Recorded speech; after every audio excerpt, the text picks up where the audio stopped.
नमस्कार। आज हम कंपोजिटी फैमिली, जो नए नाम एस्ट्रेसी से जानी जाती है, उसके चतुर्थ पार्ट की बात करेंगे। इससे पहले हमने कंपोजिटी फैमिली को 3 पार्ट में बांटकर वर्णन किया। सबसे पहले हमने इसकी सिस्टमेटिक पोजीशन को डिस्कस किया। उसके बाद हमने इसके रेंज ऑफ वेजिटेटिव कैरेक्टर्स को डिस्कस किया, जिसमें इसके प्लांट हैबिट्स, रूट, स्टेम्स और लीव्स इनकी चर्चा करी। उसके बाद हमने सबसे पहले इसके इन्फ्लोरेसेंस अर्थात पुष्पक्रम, जो कैपिटुलम या हेड से जाना जाता है, और उसकी व्यवस्था क्रम को अर्थात arrangement of florets in capitulum, उसको डिस्कस किया, जिसको विविध प्रकार से विभिन्न जेनेरा के उदाहरण के अनुसार हमने उसको समझा। उसके बाद इसके रेंज ऑफ फ्लोरल कैरेक्टर्स पर हमने चर्चा करी, जिसमें इसके पुष्पक्रम, flowers, calyx, corolla, androecium, gynoecium, इसके type of fruits, pollination, dispersal, इस पर चर्चा करी।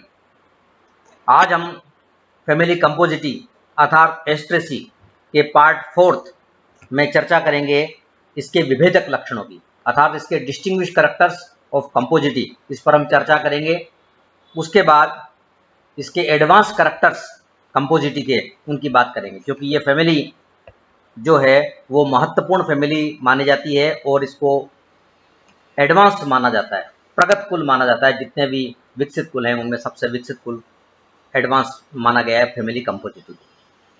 सबसे पहले हम देखने जा रहे हैं इस फैमिली के विभेदक लक्षण अर्थात डिस्टिंग्विश कैरेक्टर्स, या कह सकते हैं डायग्नोस्टिक फीचर ऑफ कंपोजिटी और एस्ट्रेसी। इसमें ऐसी बहुत सी विशेषताएं जो अन्य फैमिली में हमें देखने को नहीं मिलेगी। हम इनको कुछ को सूचीबद्ध करके यहाँ पर देख रहे हैं। जैसे सबसे पहले हम देख रहे हैं कि इसमें उपस्थित है oil and latex tubes present. इस फैमिली में आने वाले पादप में प्राय तेल और लेटेक्स नलिकाएं उपस्थित होंगी। दूसरा हम देखने जा रहे हैं इसका बहुत महत्वपूर्ण पुष्पक्रम, जो कहलाएगा मुंडक, कैपिटुलम या हेड नाम से जाना जाएगा। और दे में भी होमोगेमस और हेटेरोगेमस, वो समांगी मुंडक हो सकता है या विषमांगी मुंडक हो सकता है, लेकिन इनमें कैपिटुलम या हेड प्रकार का पुष्पक्रम होगा। होमोगेमस हेड के अंदर जो फ्लोरेट है वो सारे एक प्रकार के होंगे, या तो सारे ट्यूबुलर हों या सारे लिगुलेट हों। जबकि हेटेरोगेमस में उनकी व्यवस्था में अंतर आएगा। जैसे प्राय सामान्यतः जो पाए जाने वाले फ्लावर्स हैं, जो परिधि पुष्प होंगे वो रे फ्लोरेट के नाम से, और जो मध्य वाले हैं वो डिस्क फ्लोरेट अर्थात बिंब पुष्प के नाम से जानते हैं। फिर हमने देखा इसका जो फ्लावर है वो प्राय पंचतई है, पेंटामेरस, लेकिन ये हो सकता है कि वो बाइसेक्सुअल हो, यूनिसेक्सुअल हो या न्यूट्रल, द्विलिंगी, एकलिंगी या बंद प्रकार के पुष्प इस फैमिली के उदाहरण के अंदर पाए जाएंगे। यूनिसेक्सुअल अगर होगा तो वहां पर ये देखा जाएगा कि वो पिस्टिलेट है या स्टेमिनेट है। उसी प्रकार से उसको पुष्प सूत्र और पुष्प चित्र में दर्शाया जाएगा। मोस्टली जो फैमिली के प्लांट हैं वो हैं मोस्टली हर्ब्स, समटाइम्स श्रब्स, लाइना और ट्री। अधिकतर जो है वो शाकीय पादप है। शुभ काष्ठी, लता और वृक्ष बहुत कम है। Mostly they are herbs. ये वाइल्ड भी हैं और ऑर्नामेंटल प्लांट्स के रूप में भी उपयोगी है। फिर इसका जो डिस्टिंग्विश कैरेक्टर्स है बाह्यदल पुंज को लेकर, वो बहुत महत्वपूर्ण है। Reduced in form of pappus, वो रोम गुच्छ में अर्थात पेपस में परिवर्तित हो जाएगा इसका बाह्यदल पुंज, जिसकी हम अभी एडवांस कैरेक्टर के अंदर भी चर्चा करेंगे दोबारा। ये बहुत विशेषता है इसकी। उसके बाद इसके दलपुंज कोरोला को हम देखते हैं कि उसका जो शेप ऑफ कोरोला में भी ट्यूबुलर, लिगुलेट, बाइलेबेट और इनफंडिबुलिफॉर्म। ये हमने पिछले दौरान जब चर्चा करी थी इसके पिछले पार्ट की, तब हमने देखा भी था कि इसके दलपुंज हैं वो नलिकाकार हो सकता है, जीविकाकार हो सकता है, द्विओष्टी हो सकता है या कीपाकार हो सकता है। ये दो कंडीशन ज्यादा पाई जाएगी, tubular and ligulate. Tubular means सामान्यतः होगा नियमित, और लिगुलेट जो होगा तब ये होगा अनियमित। प्राय हम ट्यूबुलर फ्लावर को जब भी आया है अधिकतर हम एक्टिनोमॉर्फिक के रूप में दर्शाएंगे और लिगुलेट को प्राय हम जो है वो जाइगोमॉर्फिक के रूप में दर्शाएंगे। यहाँ ये अंतर आ सकता है लेकिन मोस्टली ये एग्जाम्पल में हम इसको शो करेंगे। तो शेप ऑफ द कोरोला ये हो सकता है जो हमने देखा, ट्यूबुलर, लिगुलेट, बाइलेबेट और इन्फंटिबुलर। इसके बाद रिप्रोडक्टिव पार्ट इसके हम देखते हैं। सबसे पहले पुमंग, एंड्रोशियम। नंबर ऑफ स्टेमेंस 5, पुंकेसरों की संख्या 5 है। एपिपेटलस अर्थात दल्लग्न पुंकेसर हैं, ये हम इसके फ्लोरल फार्मूला में भी देख चुके हैं। और इसका जो परागकोश है वो सिंजेनेसिस कंडीशन में होंगे, अर्थात परागकोश कैसे होंगे, युक्त कोशी पुंकेसर होंगे। इसके युक्त कोशी पुंकेसर होंगे जिसका मतलब हम समझ चुके हैं कि जो स्टेमेंस हैं उनके जो एंथर हैं वो यूनाइटेड होंगे पर फिलामेंट जो है वो फ्री होंगे। इनके जो परागकोश के पुतंतु हैं वो तो फ्री हैं लेकिन ऊपर जो है आपस में हम जुड़े हुए इसमें शो करेंगे। उसके बाद हम देखते हैं जायांग डायनोशियम, द्विअंडपी। इस फैमिली में हम दिखा रहे हैं इसको बाइकार्पलरी, युक्तांडपी अर्थात सिनकार्पस, अंडाशय अधोवर्ती, ओवरी इंफीरियर, क्योंकि फ्लावर को हमने लिखा है एपिगाइनस इसलिए ओवरी इंफीरियर है। एक कोष्ठीय यूनिलोकुलर और बीजांडन्यास बहुत विशिष्ट प्रकार का है, बेसल प्लेसेंटेशन अर्थात आधारी बीजांडन्यास। तो आधारी बीजांडन्यास विशेषता है फैमिली कंपोजिटी की, एस्ट्रेसी की। और फिर हम देख रहे हैं इसका टाइप ऑफ फ्रूट्स, इसके फल का जो प्रकार है वो भी विशिष्ट है, वो सिपसेला प्रकार का है। एक विशिष्ट प्रकार का ड्राई एकीन है ये सिपसेला प्रकार का फल इसके अंदर पाया जाएगा फैमिली कंपोजिटी के अंदर। तो ये हमने देखा इस फैमिली के विभेदक लक्षण, डायग्नोस्टिक फीचर या कैरेक्टर्स इस फैमिली कंपोजिटी के। अब हम इसके बाद बात करने जाएंगे ये फैमिली पुष्पीय कुलों में बहुत एडवांस अर्थात प्रगत मानी गई। बहुत से ऐसे कैरेक्टर हैं जो इसको एडवांस बनाते हैं, उनकी हम चर्चा यहां पर करने जा रहे हैं कि इस फैमिली को एडवांस फैमिली क्यों माना गया, क्यों इस फैमिली को हम एडवांस कैरेक्टर के रूप में माने। सबसे पहले हम देखते हैं number 1, maximum number of genera and species. इस फैमिली में आने वाले वंशों और जातियों की जो संख्या है बहुत अधिक है। This is the largest family, बहुत बड़ी फैमिली है, बहुत बड़ा इसकी संख्या है वंश की और जातियों की, ये भी इसको एडवांस बनाती है। दूसरा हम देख रहे हैं वर्ल्ड वाइड इन डिस्ट्रीब्यूशन, वितरण में विश्वव्यापी है, कॉस्मोपॉलिटन, पूरे संसार के अंदर फैली हुई है ये फैमिली। और वितरण का जो तरीका है, डिस्पर्सल का जो तरीका है वो भी इसको विश्वव्यापी बनाता है, बहुत अधिक जगह पर इसको वितरित करता है, जिसकी हम बात आगे करेंगे। और तीसरा जो कैरेक्टर हम देखने जा रहे हैं, प्लांट्स मोस्टली हर्ब्स, इसमें आने वाले जो अधिकतर पादप हैं वो शाकी हैं, हर्बेसियस नेचर। वुडी लाइना बहुत कम है, ट्रीज बहुत कम है, लेकिन mostly they are herbs, herbaceous nature, शाकी प्रवृत्ति इसकी है, चाहे वो ऑर्नामेंटल प्लांट हो चाहे वो वाइल्ड प्लांट हो। उसके बाद बहुत महत्वपूर्ण कैरेक्टर फ्लावर्स पर हम बात करते हैं। Flower arrange to form capitulum और हेड इन्फ्लोरेसेंस। इसका जो पुष्प क्रम है वो मुंडक, कैपिटुलम या हेड के अंदर व्यवस्थित है, जमा हुआ है। ये पुष्प जो हम देख रहे हैं ये बहुत सारे छोटे छोटे फ्लोरेट से मिलकर बना है। ये एक पुष्पक्रम है जो पुष्प जैसा हमको दिखाई देता है। तो flower arrange to form capitulum और हेड इन्फ्लोरेसेंस जो इसको विशिष्ट बनाता है। अगला हम देख रहे हैं division of labour in capitulum. जो कैपिटुलम या हेड इन्फ्लोरेसेंस है उसके अंदर बहुत अच्छा, this is the perfect example of division of labour, जहां पर श्रम का विभाजन हुआ है। जैसे मधुमक्खी उसमें देखते हैं हम ड्रोसोफिला मेन में श्रम विभाजन जंतुओं में, इसी प्रकार से यहाँ भी डिवीजन ऑफ लेबर एक बढ़िया परफेक्ट एग्जांपल है फैमिली कंपोजिटी, जिसमें दो प्रकार के फ्लोरेट हैं, ray floret and disc floret. Ray floret हम कहेंगे जो परिधीय पुष्प हैं, अरीय पुष्प हैं किनारे वाले, उनको रे फ्लोरेट कहेंगे। प्राय वो लिगुलेट होंगे, जीविकाकार होंगे और कलर्ड होंगे, रंगीन होंगे, पीले कलर के हो सकते हैं, लाल कलर के हो सकते हैं, चटकीले भड़कीले कलर के हो सकते हैं। और जो डिस्क फ्लोरेट है, बिंब पुष्पक हैं, जो प्राय मध्य में पाए जाएंगे, बिंब पुष्पक जो अधिकतर बाइसेक्सुअल होंगे मोस्टली कंडीशन के अंदर, तो दोनों का अलग अलग काम है। रे फ्लोरेट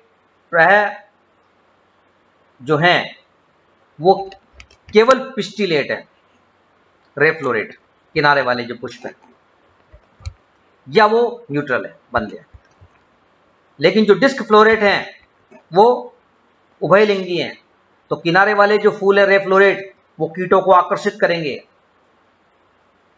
करेंगे इंसेक्ट पॉलिनेशन के लिए, और डिस्क फ्लोरेट बीज बनाने का काम, सीड फॉर्मेशन का काम, जो विभाजन हुआ है उसमें जो काम बांटा गया है वो डिस्क फ्लोरेट को बांटा गया है, उस पर ये जिम्मेदारी है एक बीज बनाने की, और रे फ्लोरेट कीटों को आकर्षित करने की, क्योंकि वो जो किनारे के जो फ्लावर हैं वो चटकीले भटकीले कलर के हैं, वो कलर्ड हैं, वेरियस कलर के हैं, वो आकर्षित करेंगे कीट को, और डिस्क फ्लोरेट जो है उभयलिंगी वो बीज बनाएंगे। तो ये this is the perfect example of division of labour in family Compositae. उसके बाद देखते हैं किस प्रकार के इसके फ्लावर हैं। छोटे फूल हैं बहुत, और सेसाइल है, अवरंत है, क्योंकि फ्लोरेट में ये एक तरह से इनको जान रहे हैं पुष्पक नाम से, और अवरंत पुष्प है।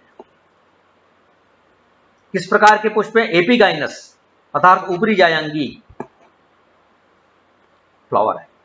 जब हम जानते हैं प्रिमिटिव कैरेक्टर्स और एडवांस कैरेक्टर को अगर सूचीबद्ध किया जाए, तो प्रिमिटिव कैरेक्टर में आता है हाइपोगाइनस, जायांगदर, उसके बाद पेरीगाइनस, और उसके बाद नंबर आता है एपिगाइनस का। एपिगाइनस को माना जाता है एडवांस कैरेक्टर्स, ऊपर जाएंगे जो प्रकट लक्षण है, प्रकट जो कैरेक्टर है, एडवांस कैरेक्टर से एपिगाइनस का। तो एपिगाइनस का पाया जाना एडवांस कैरेक्टर है, और कंपोजिटिव फैमिली पूरी एपिगाइनी फ्लावर इसके अंदर होंगे, क्योंकि ओरिन की इंफीरियर हम लिखेंगे। और दूसरी बात, जब हम बात करते हैं एक्टिनोमॉर्फिक और जाइगोमॉर्फिक, एक्टिनोमॉर्फिक को माना जाता है प्रिमिटिव कैरेक्टर्स, वाइल जाइगोमॉर्फिक को माना जाता है एडवांस कैरेक्टर। तो इस फैमिली में क्या है, एक्टिनोमॉर्फिक टू जाइगोमॉर्फिक दोनों कैरेक्टर दिखाई दे रहे हैं, but many times zygomorphic characters हमें दिखाई देगा। तो जो एक व्यास सम्मित पुष्प है, जो एडवांस लक्षण है, वो भी इन पुष्पकों के अंदर कई बार दिखाई देगा। Many times they show zygomorphic. ये दोनों एडवांस कैरेक्टर हमने यहाँ सूचीबद्ध किए। उसके बाद अगला जो बिंदु देखने जा रहे हैं वो भी बहुत इंपॉर्टेंट है कि flower buds are well protected by involucral bracts. सहपत्रिकाओं के चक्र द्वारा सुरक्षा हो रही है पूरी पुष्प कलिका की। एक जेड प्लस सुरक्षा है, पूरी सुरक्षा है इसकी, किसके द्वारा? बाय इन्वोल्यूकुलर ब्रैक्ट, एक सहपत्रिकाओं का चक्र है जिसके द्वारा फ्लावर बर्ड की सुरक्षा होती है। वो ऐसा काम कर रहा है जैसे बाह्यदल पुंज होता है, वो यहां पर पेपस में रूपांतरित हो गया है, तो यहाँ इन्वोल्यूकुलर ब्रैक्ट इसकी सुरक्षा कर रहा है फ्लावर बर्ड्स की, ये चारों तरफ इसके पाए जाएगा। उसके बाद अगला कलेक्टर हम देख रहे हैं बाह्यदल पुंज को लेकर, दे रिड्यूस टू पेपस, वो रोम गुच्छ के अंदर, पेपस के अंदर परिवर्तित हो गया है, और उसका भी बहुत महत्वपूर्ण भूमिका है एडवांस फैमिली को बनाने में। उसके बाद हम देखते हैं दलपुंज कोरोला। हम जानते हैं कि पॉलीपोएटली प्रिमिटिव कैरेक्टर है, गेमोपेटली एडवांस कैरेक्टर है, तो इसके जो दल होंगे वो संयुक्त दली होंगे, गेमोपेटलस होंगे। ये एडवांस कैरेक्टर इसमें शो कर रहा है। एंड मेनी टाइम्स शेप कैसी होगी? ट्यूबुलर, नलिकाकार होगी, क्योंकि वो मौका देती है कीट परागण के लिए।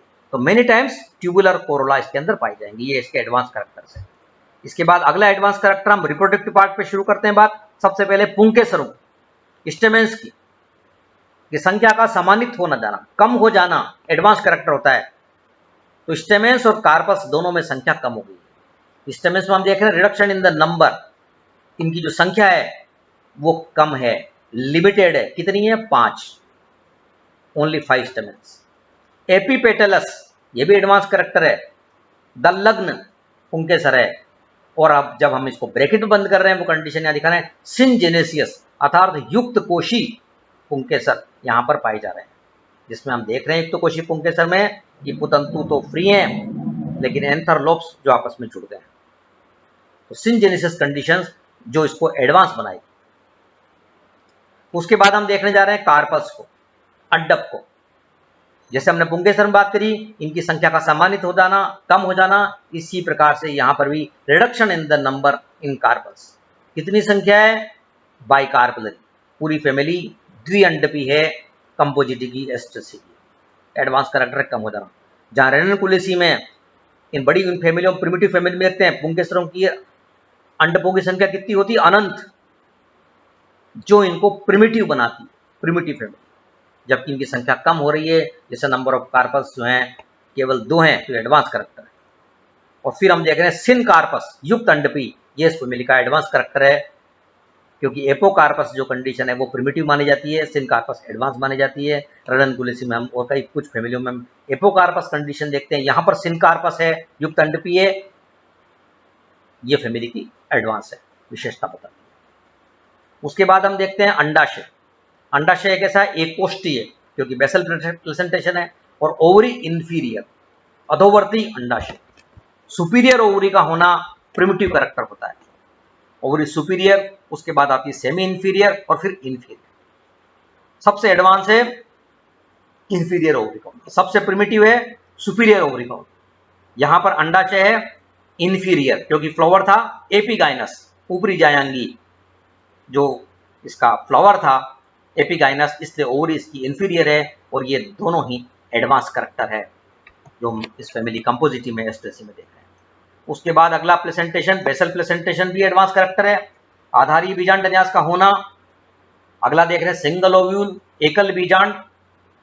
उसके बाद हम देख रहे हैं सिप्सेला प्रकार का फल, यह भी एक एडवांस कैरेक्टर है, सिप्सेला प्रकार के फल का पाया जाना, जो हम इसमें देख रहे हैं फैमिली कंपोजिटी के अंदर, शुष्क फल, ड्राई फल। उसके बाद mechanism of wind dispersal by pappus, pappus के द्वारा होना वायु परागण का, और वो किस तरह से, लाइक पैराशूट मैकेनिज्म, एक पूरा मैकेनिज्म है पैराशूट मैकेनिज्म, जो उड़ा के ले जाएगा इसके बीजों को, सीड को, पैराशूट की तरह, कौन, पेपस, और दूर दूर तक इसका वितरण होगा, दूर दूर तक ये फैमिली फैल जाएगी, किसके द्वारा, पेपस के द्वारा। तो mechanism of wind dispersal by pappus, और पेपस के द्वारा कैसा मैकेनिज्म, पैराशूट लाइक मैकेनिज्म हो रहा है, जिसके द्वारा इनके बीजों का वितरण बहुत दूर तक हो जाएगा, और रिमोट एरिया के अंदर भी ये एस्ट्रेसी फैमिली पाई जाएगी कंपोजिटी। उसके बाद हम देख रहे हैं due to small flower much of the material saved, अधिकांश मेटेरियल सेव्ड है क्योंकि फूल जो है वो पुष्प जो है सम्मानित हो गया है, रिड्यूस्ड हो गया है। तो ये हमने कुछ करैक्टर को सूचीबद्ध किया है और लिखा है इस फैमिली के एडवांस करैक्टर। ये बहुत महत्वपूर्ण प्रश्न है और परीक्षा में पूछा भी गया है, पूछा भी जाता है, पूछा भी जा सकता है। एडवांस कैरेक्टर्स दीजिए फैमिली कंपोजिटी के, फैमिली एस्ट्रेसी के। तो ये हमने लिखा आज इनके फैमिली के एडवांस कैरेक्टर्स को। धन्यवाद।